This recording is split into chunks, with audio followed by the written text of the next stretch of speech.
Yeah.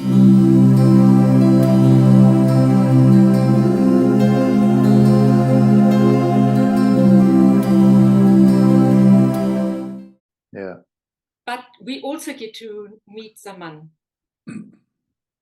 where he tells about his story, because he's a very closed book. He doesn't really share anything. And now he shares with Ada about his past. How he came, as his forefathers came as one of the immigrants and planted the first olive tree, and the significance of the olive trees in the only thing that was saved from the past. And this is the thing, is saving just that nugget from the past that is good, that has strength, that has growth, and planting that from which all the other olive trees grew. And that is why he is so tenderly looking after this old olive tree, the first one that was planted, that still has life and still can give life.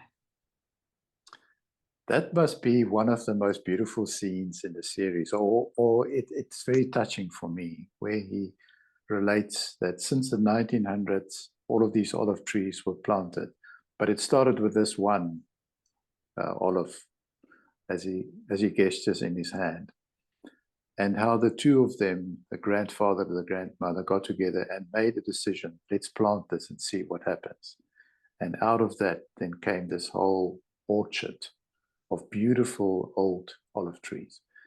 So I love this concrete symbolism.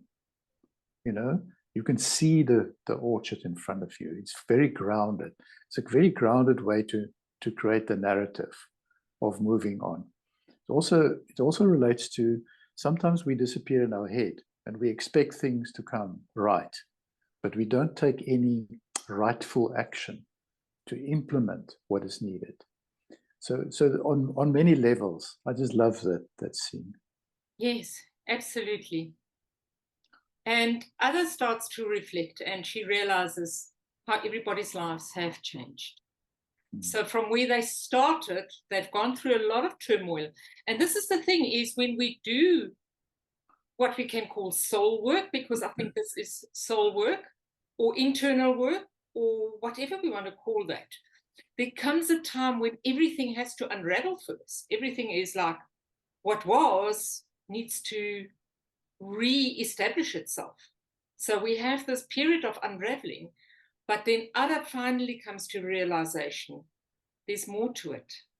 And she looks at it and she sees how everybody's lives have changed and how everybody got their wish fulfilled.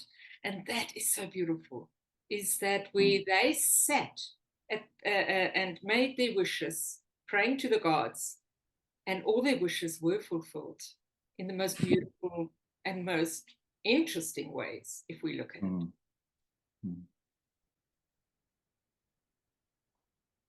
Are you referring to the scene where Ada now sits with the olive tree on her lap, and then Toprak arrives? And then Toprak also arrives, and Toprak has this, I wish everything was different. Yeah. And she says to Toprak, well, if it were different, you wouldn't have had floor. So you've got to be grateful for that too. And then all he wants is for Ada to trust him again. Yeah. And she is slightly resistant, but she's starting to open up because she can see that everybody is changing. And at some stage, it's up to her to invite those changes too.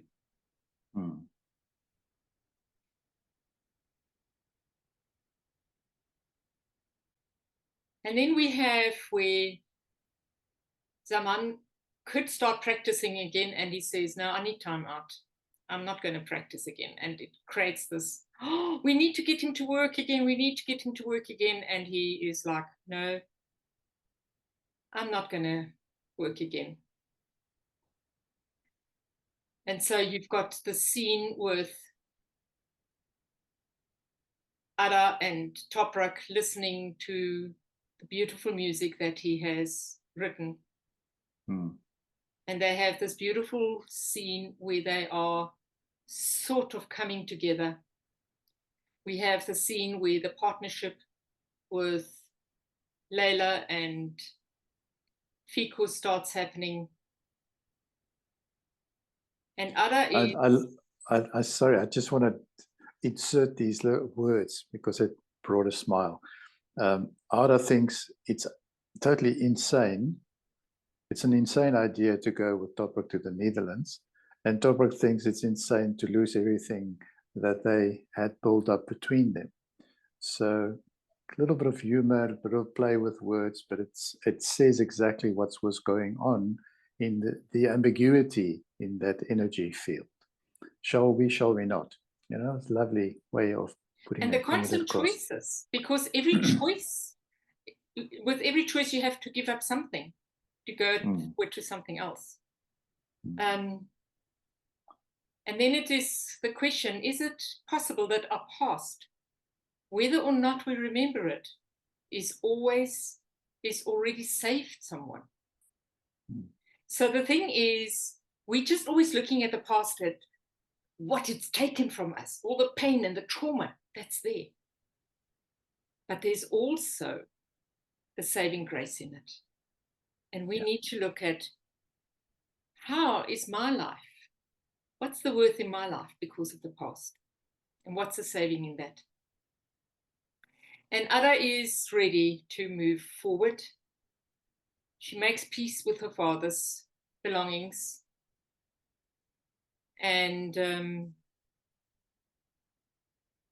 Muko feels like, Sevki's gone completely against me. She's doing what I don't want. So she's really miffed. And Sevki is just so gentle with her mother. And she says, you know what? All I want is you. You are my mother. You are my mother. And I think that realization that she needs her mother as a child needs a mother, not to look after her mother, but for her mother to be there for her as the mother, no matter what choices she makes for her husband. All she wants is for the mother to give her blessing. Yeah. And she says, if you are hiding things from me, I'm sure you will know what is best. It's also a beautiful way of handing the parent responsibility back to the parent. Yes, exactly.